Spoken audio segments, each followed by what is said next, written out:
Sob as bênçãos de Jesus, iniciamos o Evangelho em Espírito e Verdade, trazendo os ensinos do Cristo de Deus através da imortalidade da alma, da vida futura e da reencarnação, apresentados pela doutrina espírita conforme a codificação de Allan Kardec, sob a orientação do Espírito da Verdade, para o estabelecimento do mundo de regeneração através da vivência do amor e do bem.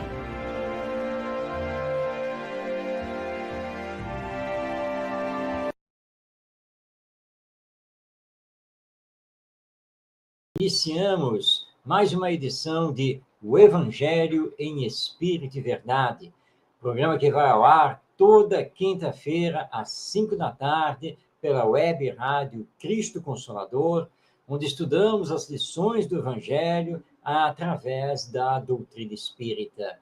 E rogamos que Jesus, nosso Mestre, nos abençoe e que todos nós tenhamos paz em nossa vida e fé para boas ações, para boas resoluções. No programa de hoje, nós vamos dar continuidade ao estudo do Evangelho segundo o Espiritismo, de Allan Kardec, assim como também ao livro O Espírito do Cristianismo, de Caiba Schutel. E estamos já fazendo o encerramento da carta de Paulo de Tarso aos Romanos, com a palavra do benfeitor espiritual Emmanuel. E, como sempre, vamos encerrar o programa com a palavra de José Herculano Pires sobre um tema retirado do Novo Testamento.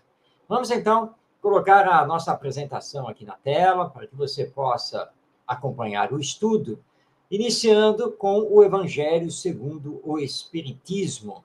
Nós estamos desenvolvendo o capítulo 13, que a mão esquerda não saiba o que faz a direita. Hoje, nós vamos estudar o item 4, que é um texto assinado por Allan Kardec, com o tema Os Infortúnios Ocultos. Aliás, um texto belíssimo de Allan Kardec, que vai provocar muitas e importantes destaque, ou aos destaques desse texto de Allan Kardec. Vamos aqui, está na tela. Quem é aquela senhora de ar distinto, de trajes simples, mas bem cuidados, seguida de uma jovem que também se veste modestamente? Entra numa casa de aspecto miserável, onde sem dúvida é conhecida, pois à porta é saudada com respeito. Para onde vai? Sobe até a água furtada. Lá vive uma mãe de família, rodeada pelos filhos pequenos. À sua chegada, a alegria brilha naqueles rostos emagrecidos. É que ela vem acalmar todas as suas dores. Traz o necessário, acompanhado de suaves e consoladoras palavras, que fazem aceitar a ajuda sem constrangimentos, pois esses infortunados não são profissionais de mendicância. O pai se encontra no hospital e, durante esse tempo, a mãe não pode suprir as necessidades. É uma história tocante, porque nós temos que lembrar que as dificuldades da vida, a pobreza material, nem sempre elas se apresentam aos nossos olhos. Nem sempre elas são mostradas através das reportagens dos meios de comunicação. Daí o título do texto, Infortúnios Ocultos. Não estão sofrendo, não estão passando fome, não estão adoentadas, sem recursos, nos mais diversos cantos da sociedade humana, muitas vezes do nosso lado. E neste texto, Kardec está nos contando uma história de uma senhora com uma jovem. Se vestem de uma forma simples, mas aparentam ter boa condição. E que se dirigem ali a um local muito pobre para amparar uma família. Uma família que está passando necessidades. Uma família cujas crianças estão passando fome.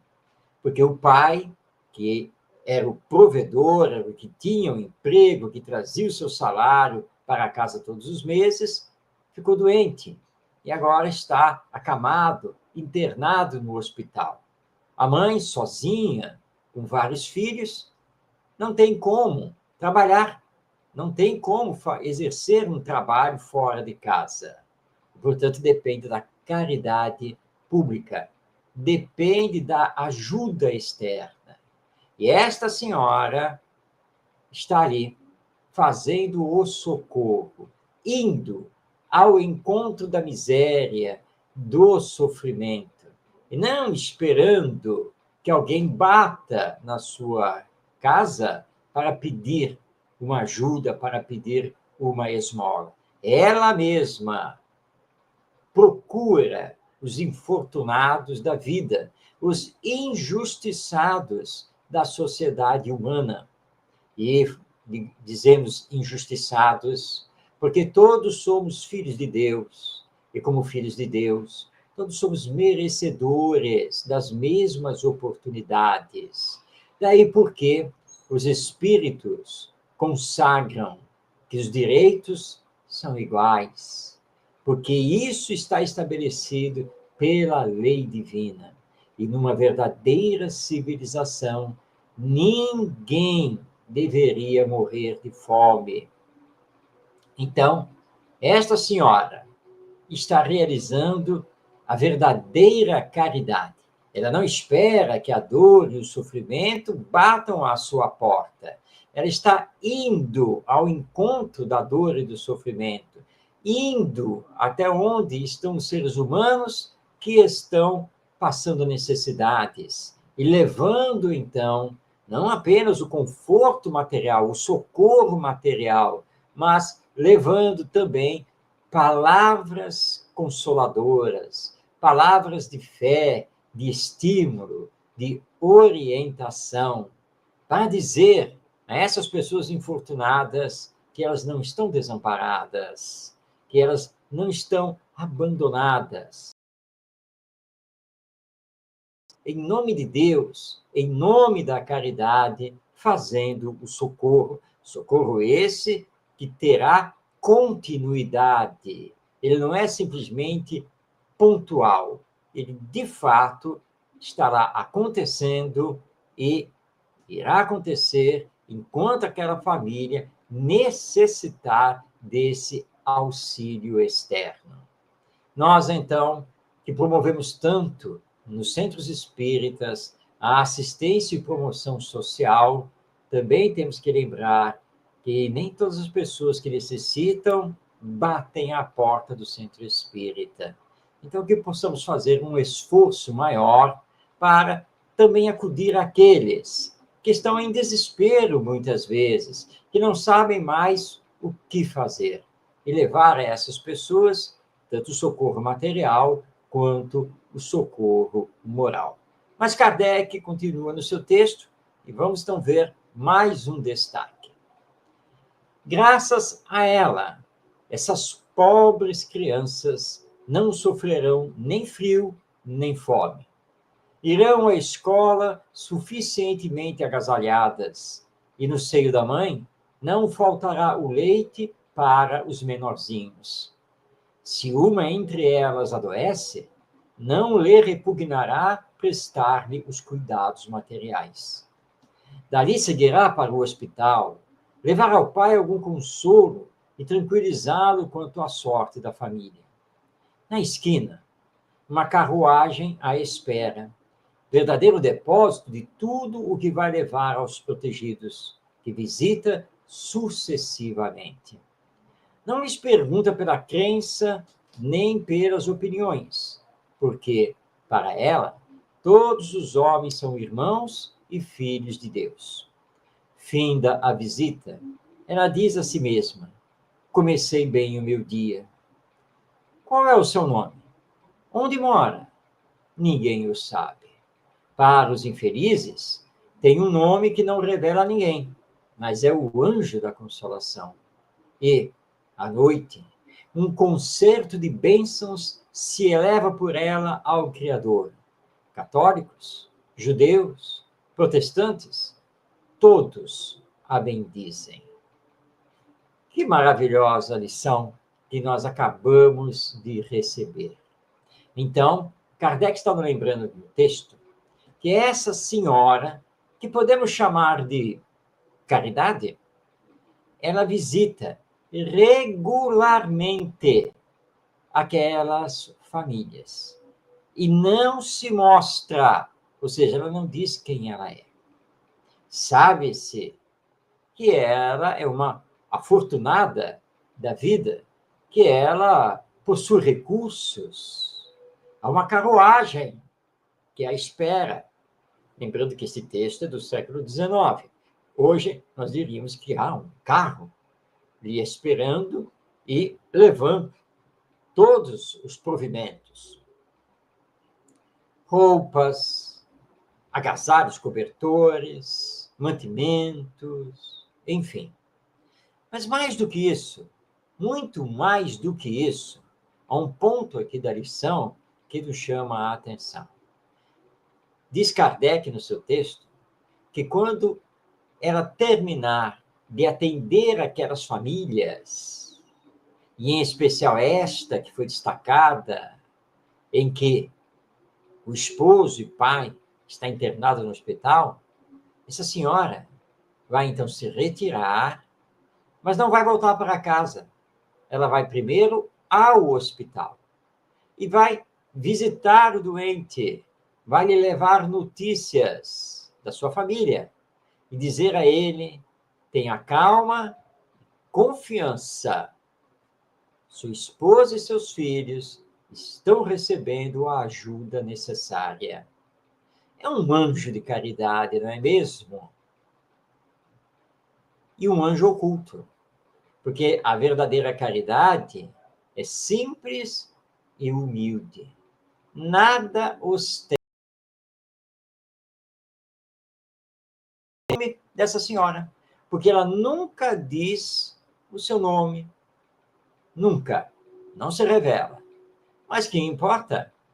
Como lembra Kardec, ora, à noite, um concerto de bênçãos, ou seja, de preces, de louvores, se levantam por ela a Deus, porque são todos aqueles que ela ajuda fraternalmente que, em prece, agradecem a Deus por esse anjo da caridade, que eles não sabem de onde vem, não sabem o nome, mas sabem que ela estará toda semana ali para auxiliá-los. Então, essa é a verdadeira caridade. A caridade que não olha a quem. E ela não pergunta às pessoas no que creem, no que não creem, se tem religião, se não tem religião, de qual religião pertencem, nada. Ela simplesmente ajuda. E como está lembrado aqui no texto, ela nada pergunta, porque para ela todos somos filhos de Deus. E é exatamente isso que aprendemos com o Espiritismo e aprendemos com o Evangelho. Eis então a lição de hoje do Evangelho segundo o Espiritismo sobre os infortúnios ocultos. Das nossas vistas, mas que estão por aí e que precisamos também aprender a socorrer em nome da caridade, em nome do amor ao próximo. Semana que vem, nós vamos dar continuidade ao estudo do Evangelho segundo o Espiritismo, mais uma lição extraída do capítulo 13. Não saiba a vossa mão esquerda o que faz a vossa mão direita. Já deixando o convite para que você possa, então, nos acompanhar. Agora, vamos dar início ao segundo bloco do programa e nós vamos, então, para o livro O Espírito do Cristianismo. Essa obra foi escrita por Caibar Schutel.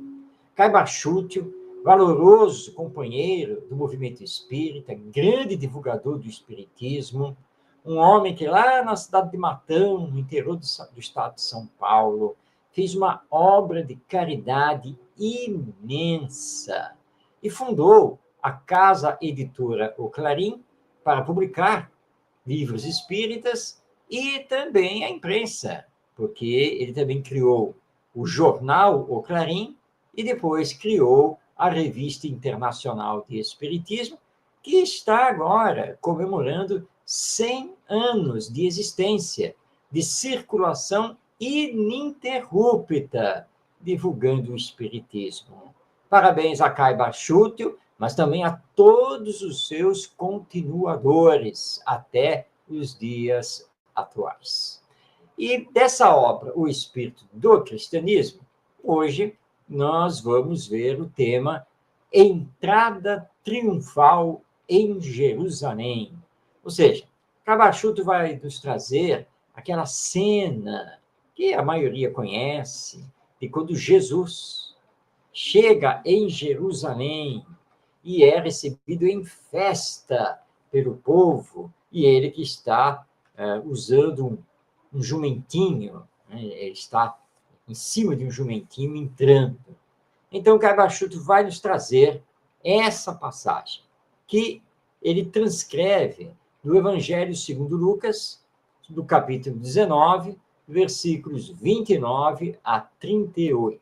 Nós colocamos aí no slide apenas um trecho de Lucas, mas o suficiente para entendermos as circunstâncias e podermos fazer a contextualização com o próprio texto de Caibar Schutel. Então, vamos aí à leitura desta passagem que está no Evangelho segundo Lucas. Enquanto Jesus caminhava, muitos estendiam suas capas na estrada. E quando ele ia já chegando à descida do Monte das Oliveiras, toda a multidão dos discípulos começou jubilosa a louvar a Deus em altas vozes por todos os milagres que tinha visto, dizendo: Bendito é o Rei que vem em nome do Senhor, paz no céu e glória nas maiores alturas. Jesus em Jerusalém. Vamos então fazer a leitura de parte do comentário de Caibar Schutel no seu livro. Opa, vamos colocá-lo aqui na tela. Aqui, no seu livro, O Espírito do Cristianismo. Ele nos diz aqui: Jesus prezava muito as profecias transmitidas por todos os profetas encarregados de exaltar a ideia da imortalidade, anunciando, ao mesmo tempo, as coisas que estavam para vir, os acontecimentos que deveriam se desenrolar no panorama da vida terrestre com a sucessão dos tempos. Não raro, o mestre citava tópicos de discursos proféticos que se referiam à sua personalidade e aos fatos que se estavam verificando no seu tempo. O Senhor, parece, esforçava-se para dar cumprimento às profecias, parte integrante das Escrituras, que ele próprio comentava e esclarecia, exaltando o valor da lei e dos profetas. É assim que repetia sempre: não vim destruir a lei nem os profetas, mas dar-lhes cumprimento. As narrativas evangélicas que transcrevemos dão provas desta afirmação. Até nas mínimas coisas, o Nazareno, com o fim de demonstrar a missão de que estava revestido, estabelecia o confronto vivo entre a sua vida, seus atos e as profecias que se iam realizando todos os dias. Ao lado da sua doutrina, das suas obras, ele expendia sempre as considerações. Esta palavra eu a recebi do Pai. Estas obras são do Pai, que está em mim e é quem as faz. Não vim de moto próprio, mas ordenado por Deus. Examinais as Escrituras, porque julgais ter nelas a vida eterna, e elas mesmas é que dão testemunho de mim. Jesus não queria que o negassem, mas também não queria que crescem nele cegamente. Por isso, o seu testemunho era acessível a todos os sentidos humanos. Sua vida, ele a conduzia tão irrepreensível que chegava a perguntar até os seus mais figadais inimigos: qual de vós é capaz de me arguir de pecado? Os seus feitos são tão extraordinários que até hoje nos deixam maravilhados. Nenhum sábio, nenhum santo, dentre os maiores missionários que baixaram a terra, nenhum foi capaz de fazer o que ele fez. Sua doutrina é tão grandiosa, tão poderosa, tão bela, tão verdadeira que, apesar da guerra, do vilipêndio que tem sofrido do materialismo e do sacerdotalismo de todos os dogmas, permanece viva, intacta. Nem as guerras religiosas e civis, nem as pestes, nem as fomes ocasionadas pelo egoísmo humano, nem as mudanças de tempo, de era e de costumes podem exterminá-la, quanto mais substituí-la por outra que com ela rivalizasse. Jesus, na sua missão, preencheu todas as formalidades divinas para que os homens o conhecessem e nele crescem, sem mesmo deixar à margem as profecias que anunciavam os caracteres distintos da sua extraordinária individualidade. Então, essas são as palavras de Caibar Schutel, conversando conosco a respeito de Jesus e a sua entrada triunfal em Jerusalém. Lembrando que antes de realizar essa entrada, Jesus havia reunido os discípulos e anunciado que seria ali, em Jerusalém, que ele, então, sofreria as iniquidades, sofreria a prisão e haveria, então, de morrer. E que os discípulos, com Pedro à frente, quiseram negar essa fala de Jesus, mas que o mestre lembrou a eles que era necessário cumprir as profecias, porque os antigos profetas judeus, como, por exemplo, Isaías, Malaquias, Daniel e outros, haviam profetizado mediunicamente a vinda do Cristo, a vinda do Messias, e o que ele iria sofrer, e que o seu final seria realmente de muito sofrimento, porque ele não seria compreendido pelos homens. Por isso Jesus disse: não, eu tenho que entrar em Jerusalém, nós vamos entrar em Jerusalém, e eu tenho que passar por tudo o que está escrito que vai acontecer, porque é a única maneira da lei de amor, da lei divina, ficar gravada para todos sempre, junto aos homens, junto à humanidade. Por isso, Caibar Schutel está aqui nos lembrando, no seu texto, que Jesus fazia, sim, questão de ligar a sua missão com as profecias judaicas a seu respeito, porque assim ele mostrava aos seus seguidores e mesmo aos seus inimigos quem de fato ele era, que ele já havia sido anunciado. E ele provou que era o Messias com os feitos extraordinários, as famosas curas de cegos de nascença, de rancenianos, que na época eram chamados de leprosos, curas de paralíticos e por aí afora. Mas não apenas isso. Deu as provas morais com os seus ensinos. E os doutores da lei da época, do farisaísmo, tentaram de todas as maneiras enredá-lo com sofismas, E Jesus sempre respondeu de uma tal maneira que deixava os doutores da lei sem palavra. Tal conhecimento que Jesus revelava da lei divina e das escrituras sagradas do judaísmo.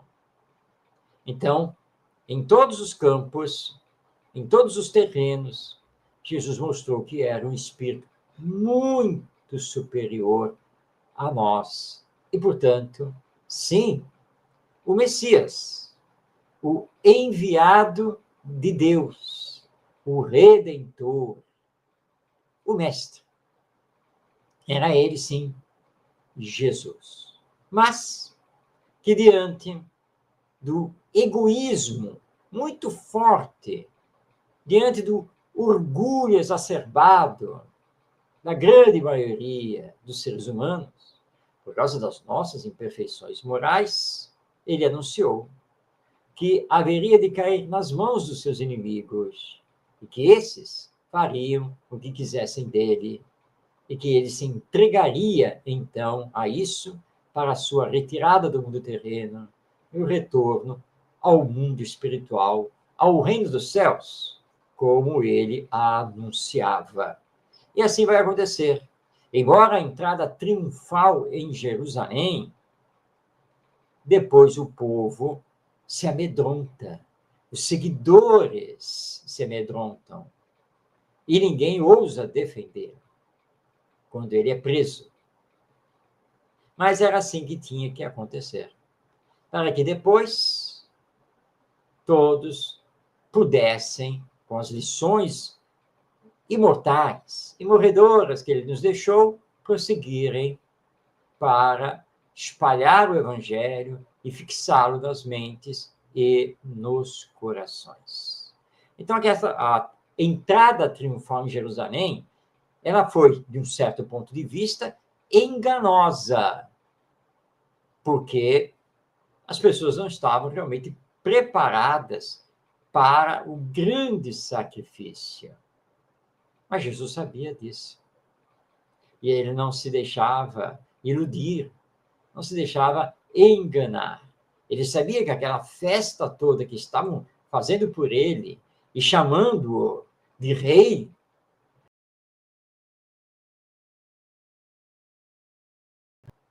era dos lábios para fora. Porque na hora que os sacerdotes judeus agissem, na hora que ele fosse entregue ao Império Romano, Jesus sabia que nem os discípulos iriam fazer alguma coisa. E nem poderiam fazer, porque o povo era totalmente submetido à lei da força, à lei do mais forte. Eles não podiam se voltar contra a guarda sacerdotal e muito menos contra os soldados romanos. Mas as profecias tinham que ser cumpridas e elas, então, foram cumpridas.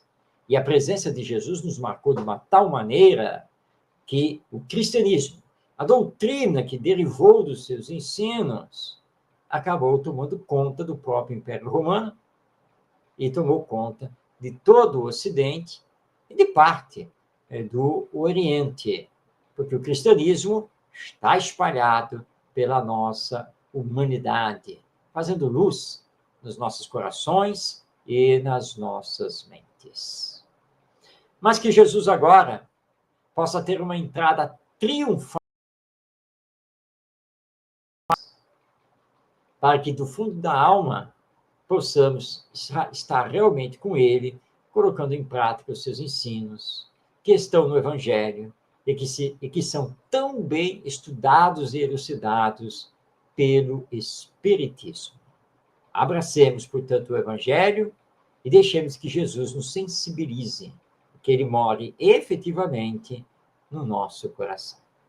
Semana que vem nós vamos dar continuidade e vamos ver mais um capítulo desta obra de Kai Bar Schutel, O Espírito do Cristianismo, publicação da casa editora O Clarim.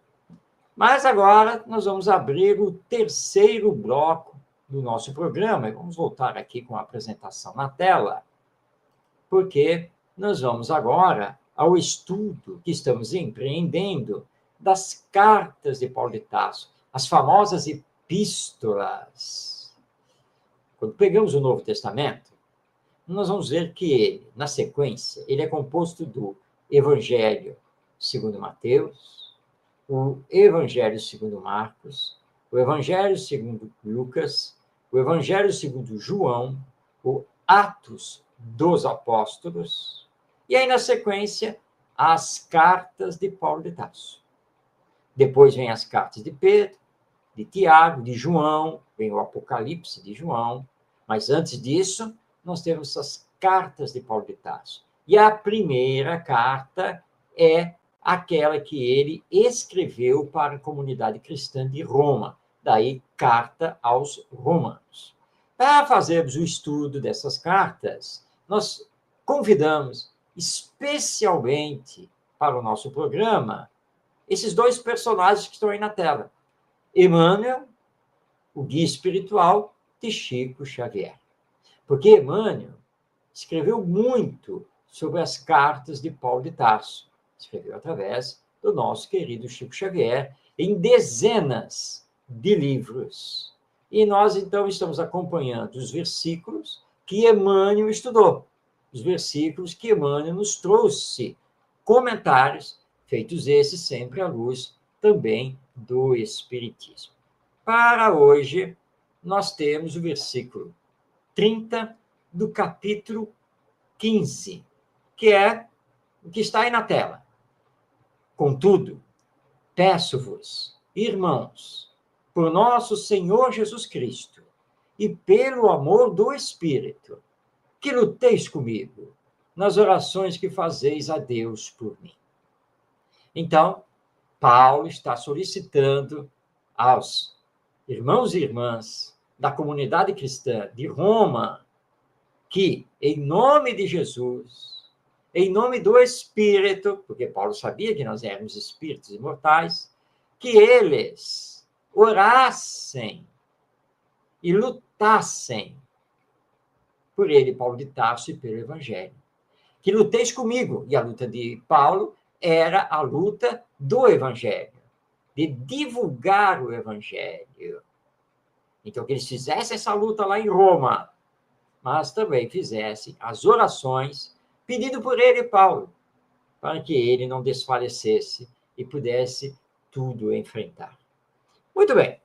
A partir, então, desse versículo, o nosso Emmanuel vai comentá-lo e nos entrega a mensagem com o título Círculos Cooperadores, que está publicado no livro Alma e Luz, no seu capítulo 2. O livro Alma e Luz é uma publicação do Instituto de Difusão Espírita, que tem a sua sede na cidade de Araras, no estado de São Paulo. Vamos, então, à leitura do texto de Paulo de Tarso, não, de Emmanuel, comentando o versículo 30 do capítulo 15 da carta de Paulo aos Romanos. Passamos, então, à leitura. Que será do mundo se o tenebroso movimento do mal, que atualmente o envolve, terminar em comédia diplomática, dilatando mentiras e encorajando agressões novas?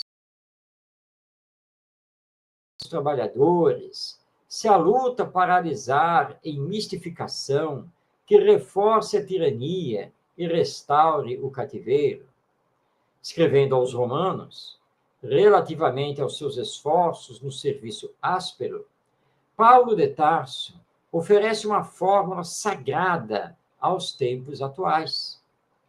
O apóstolo não recomenda rogativas pela cessação da luta, não reclama o término dos testemunhos, não alude à parte final de trabalhos e sacrifícios.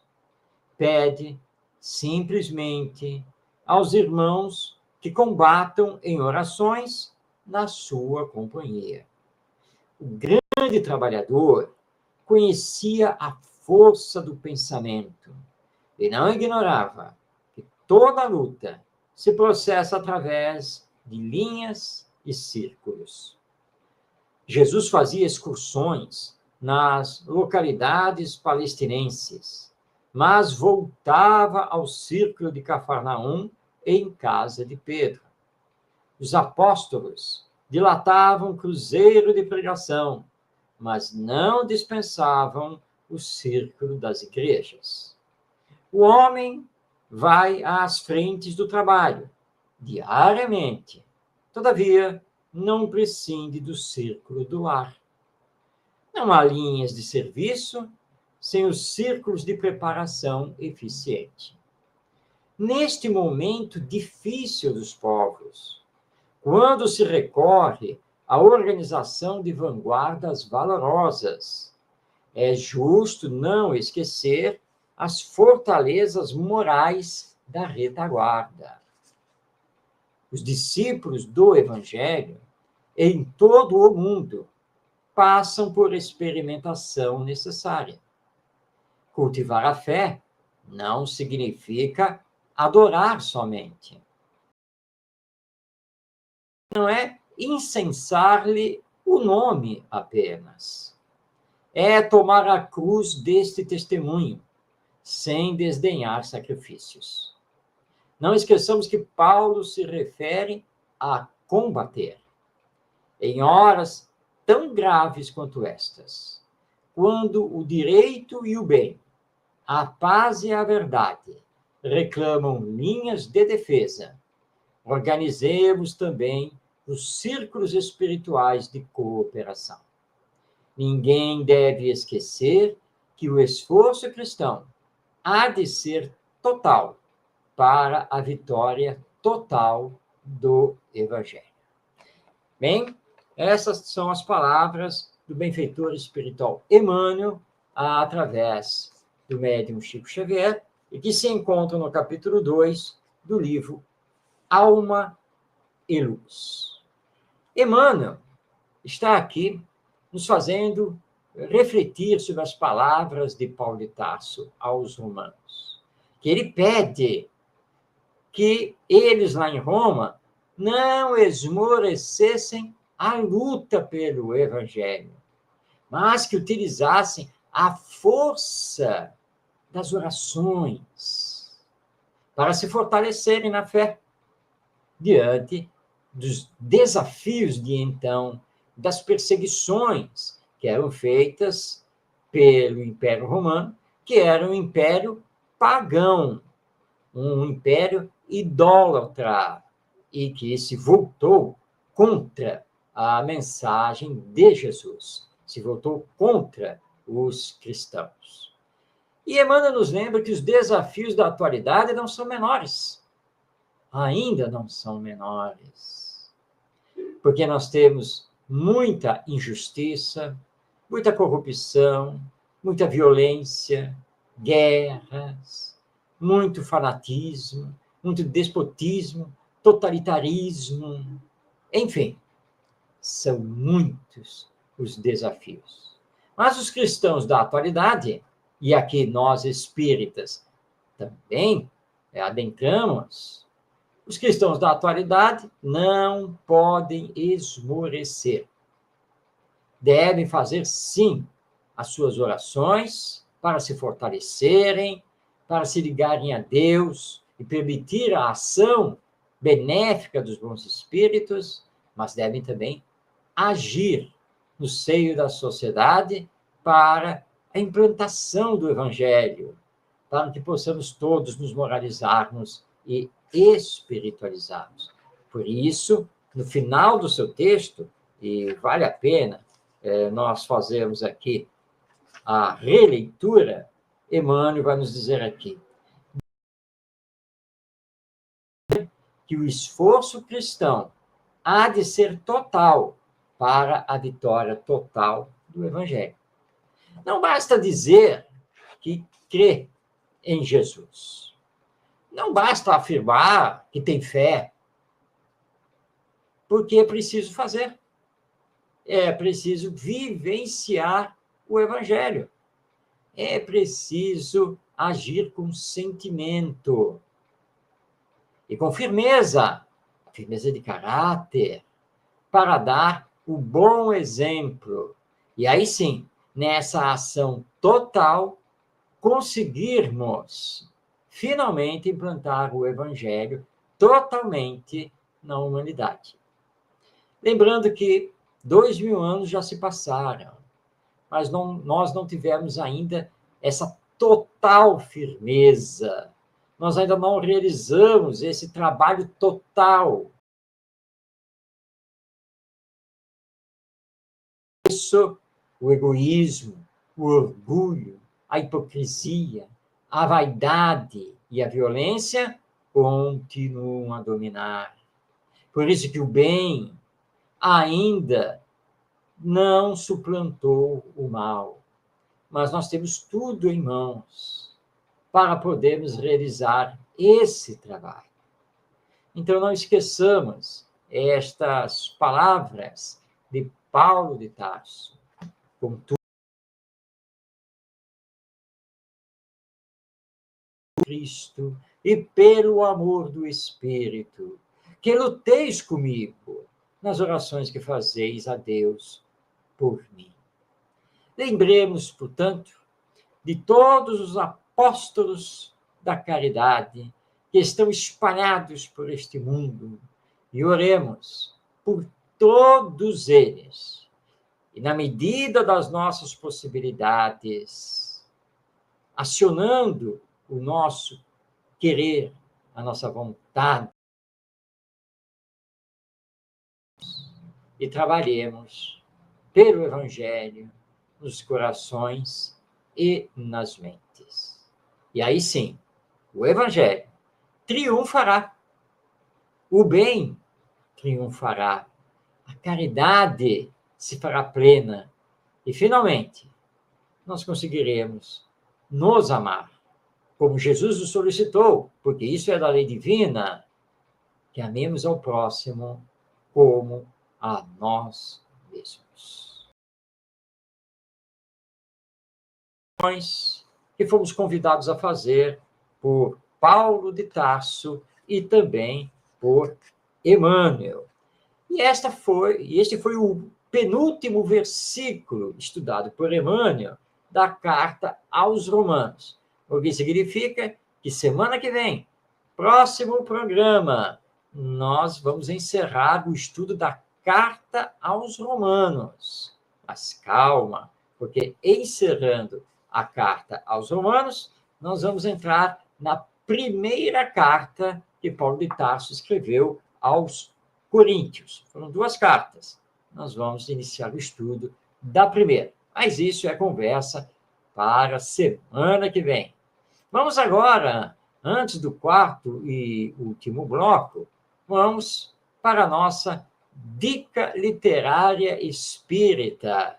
Hoje nós estamos trazendo o livro Mãos Marcadas. Esse livro é de autoria de Emmanuel e outros espíritos, através da psicografia de Chico Xavier. Essa obra é publicada pelo Instituto de Difusão Espírita, o IDE, lá de Araras, São Paulo. Esse livro sempre me tocou, sempre me acompanhou a minha juventude com o Espiritismo. É uma obra realmente maravilhosa e que estamos aqui de todo o coração recomendando a você. Adquira essa obra, faça a sua leitura, porque são textos marcantes, textos muito sensíveis à luz da doutrina espírita.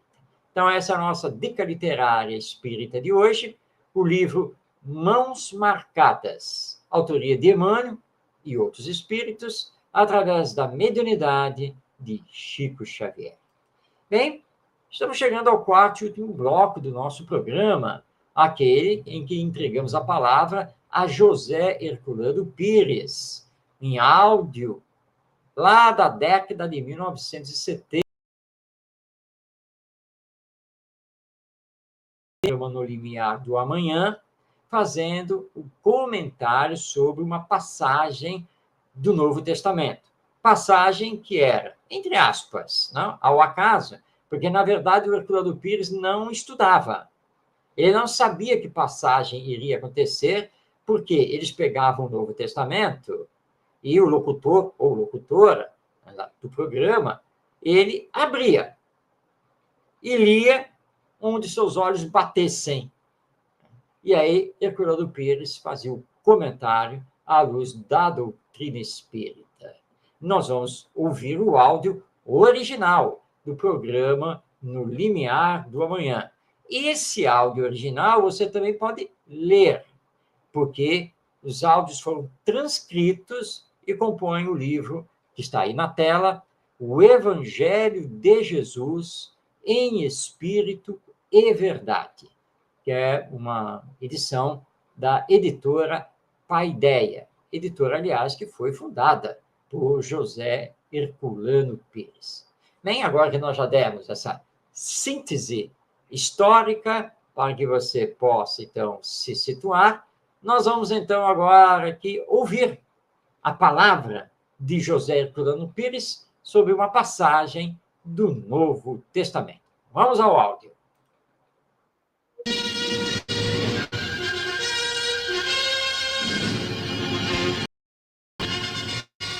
O Evangelho de Jesus em Espírito e Verdade.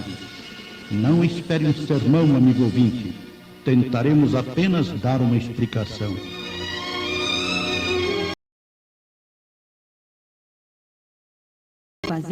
Encontramos o seguinte: Atos, capítulo 16, versículos 16 a 18. Enquanto íamos ao lugar de oração, veio-nos ao encontro uma moça que tinha um espírito adivinhador, a qual com suas adivinhações dava muito lucro aos amos.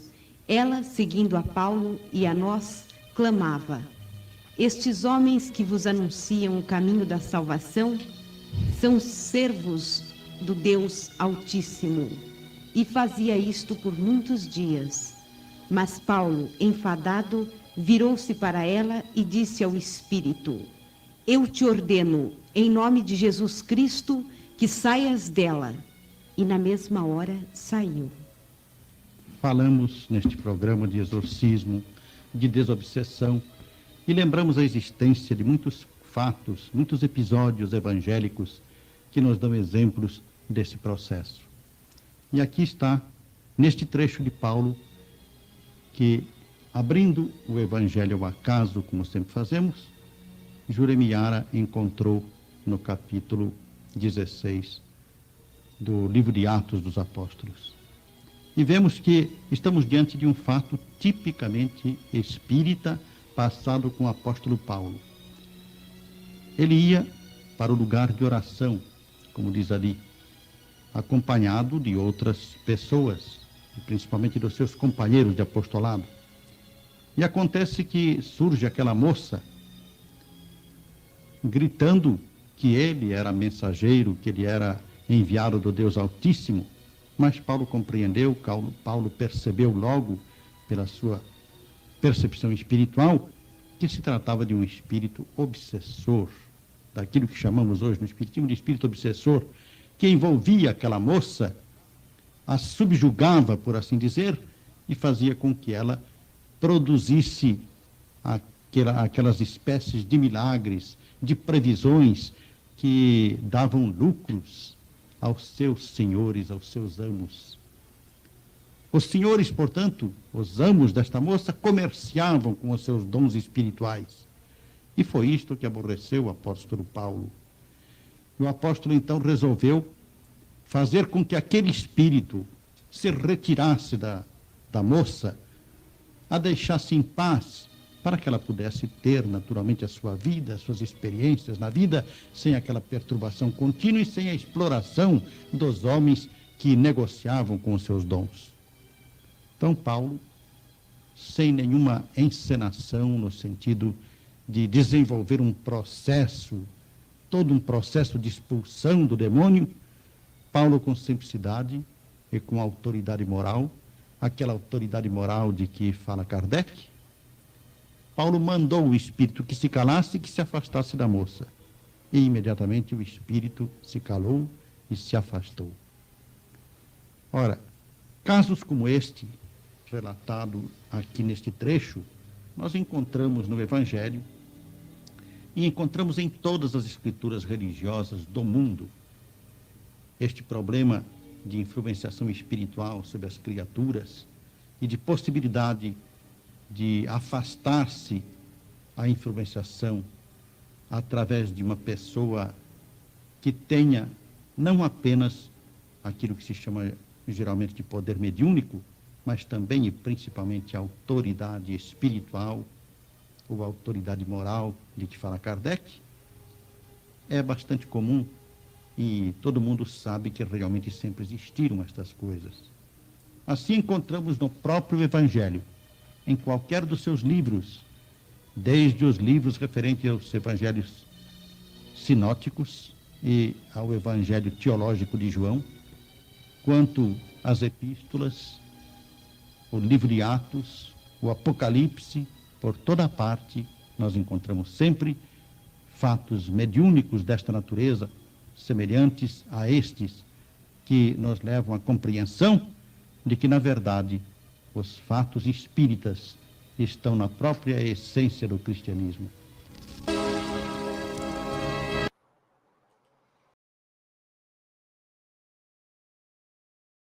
José Herculano Pires, nos comentando sobre um trecho do Atos dos Apóstolos. E com essa palavra, nós chegamos ao final desta edição de O Evangelho em Espírito e Verdade. Nosso programa vai ao ar toda quinta-feira, às 5 da tarde, mas você pode acompanhá-lo, pode assisti-lo depois no YouTube, porque o vídeo fica disponibilizado em 2 canais. O canal da Web Rádio Cristo Consolador e também no canal Orientação Espírita. Meu abraço a você, desejo de paz em sua vida, que Jesus nos abençoe e que possamos nos reencontrar semana que vem para mais um O Evangelho em Espírito e Verdade.